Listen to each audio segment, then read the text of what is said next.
Hey guys, it's Manny, another video. So wanted to start a series of Hobgoblin comic book collecting kind of subtopics. So this will be like the first part of some notable appearances by the first Hobgoblin, Roderick Kingsley. So, I'll have more parts where he's actually battling Spider-Man, the 250s, the 270s, but I want to go over some of his earlier appearances, right? And maybe perhaps some books that are not, discussed as much when it comes to the Hobgoblin. I know Amazing Spider-Man 238 takes a lot of attention, right, when it comes to collecting. All right, so let's get started. So the first kind of notable book, right, if you want to start collecting the Hobgoblin kind of in chronological order. I mean, obviously, if you want to, the Green Goblin, he's following in the Green Goblin legacy. But let's just talk about the Hobgoblin just by himself, right? Spectacular Spider-Man number 43, right? This is the first appearance of Roderick Kingsley, right, who will be eventually revealed to be the Hobgoblin. The cool thing about it is obviously he's in the cover, right? So he was created by Roger Stern, right? I think one more reasons why Roger Stern revealed him later on as the Hobgoblin. So nice little, very undervalued book. This book you can pick up, I've seen for $2, $5. I think higher grade and then newsstand. I think that's where sometimes it's like $8, maybe $10. But pretty affordable book. I also have the direct edition of this issue. The second appearance of Roderick Kingsley is Spectacular Spider-Man 48. Okay, so this is, again, he's on the cover, right? So this would be like the second, I guess, chronological order of his appearances, right? The second appearance of Roderick Kingsley, right? His third appearance, right, before he dons the costume, right? Spectacular Spider-Man number 57, right? This classic Frank Miller cover with J. Jonah Jameson. So third appearance is right here. Okay, cool cover. And then he dons the costume. Amazing Spider-Man 238, that classic Romita's cover. Right, so this is his first full appearance in the Hobgoblin costume, right?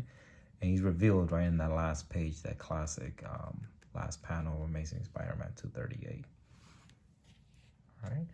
His second appearance, right, the Hobgoblin, and his first battle with Spider-Man would be Amazing Spider-Man 239.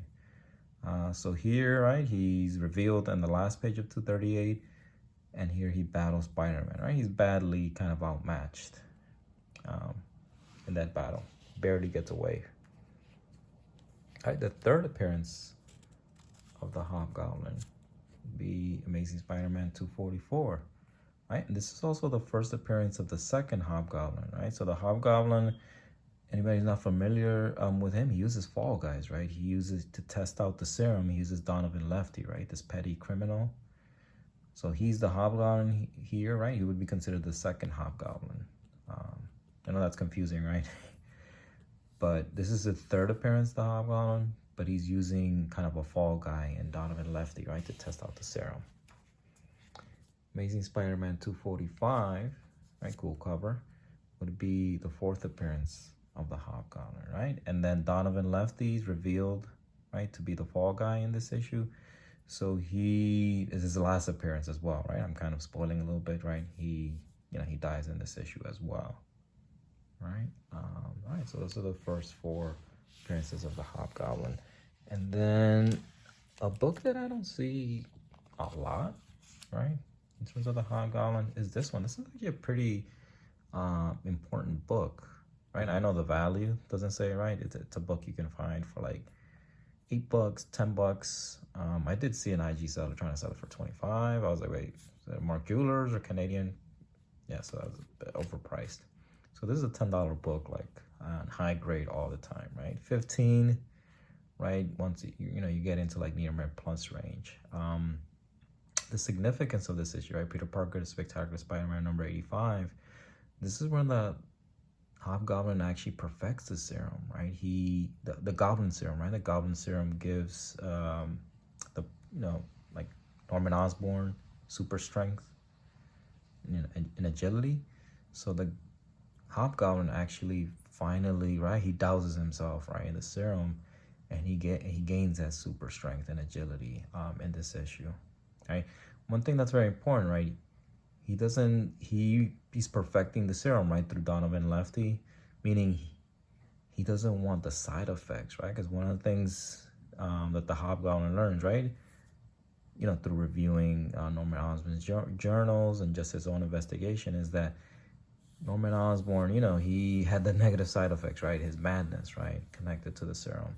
So that's something that he avoids, right? That's why one of the reasons why I'm such a fan of the Hobgoblin, right? He's a lot more ruthless and calculating than Norman Osborn was, right? Although it's interesting, right? Norman Osborn has taken on those characteristics, right, as he's been revived.